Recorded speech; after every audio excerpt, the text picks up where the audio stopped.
वारणा विद्यापीठ वारणा नगर संलग्नित Tatyasaheb Kore institute of engineering and technology autonomous institute, 2 वेळा MBA मानांकन, NAC A ग्रेड, 100% इंटर्नशिप आणि प्लेसमेंट देणारी संस्था। प्रथम आणि द्वितीय वर्ष बीटेक करता TCS sponsored computer science and business system, cyber security, electrical, civil, mechanical, electronics and telecommunication, chemical आणि कम्प्युटर सायन्स अँड इंजिनिअरिंग, तसंच MTech करता structural engineering, CSE, construction management, mechanical design, chemical ENTC, त्याचबरोबर LLB, BA LLB, BBA LLB, BCA, BBA, MCA, MBA शाखांसाठी प्रवेश सुरू। वारणा विद्यापीठाच्या निसर्गरम्य परिसरात hostel, mess, बस, NCC, NSS, भव्य क्रीडांगण अशा सर्व सुविधांनी परिपूर्ण 1983 पासून तज्ञ आणि अनुभवी प्राध्यापकांमार्फत दर्जेदार शिक्षण देणारी संस्था TKIET वारणानगर ऑटोनॉमस इन्स्टिट्यूट। प्रवेश संपर्क 94 21 26 19 92।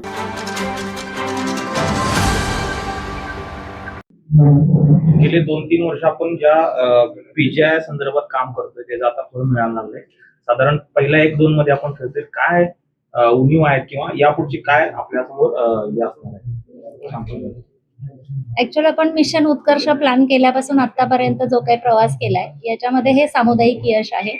जसं मॅम सुद्धा म्हटल्या की आपले जिल्ह्याचे पालकमंत्री महोदय कार्तिकेयन सरांनी DPC ला प्रेझेंटेशन दिलं होतं। आम्ही 504 कोटींचा आराखडा सबमिट केला होता समृद्ध शाळांच्या प्रेझेंटेशनच्या वेळी, आणि पालकमंत्री महोदयांनी सर्व लोकप्रतिनिधींना विनंती करून आपल्याला पहिल्याच वर्षी 100 कोटी रुपये निधी दिला होता आणि आपण बऱ्याच शाळांची दुरुस्ती, नवीन शाळा, मॉडेल स्कूल किंवा समृद्ध शाळा केल्या होत्या।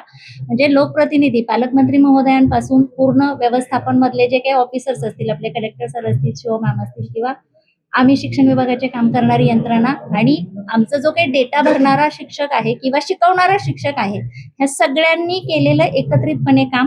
आणि सगळ्यात महत्वाचं म्हणजे आमचा जो समग्र शिक्षा अभियानचा जो स्टाफ आहे ह्याच्यामध्ये खूप रिग्रसली हे लोक कंटिन्युअस काम करत असतात। एकत्रित म्हणजे सामुदायिक प्रयत्न केल्यामुळे आपण इथपर्यंत पोहोचलो आहोत। पण जसं मॅडम म्हटल्या 77% आहोत। 77% आम्ही समाधानी नाही आहोत। जरी आम्ही देशामध्ये पहिले मागच्या वर्षी आलो आणि ह्या वर्षी दुसरे आलो तरी आमची स्पर्धा ही आमच्या स्वतःशी आहे।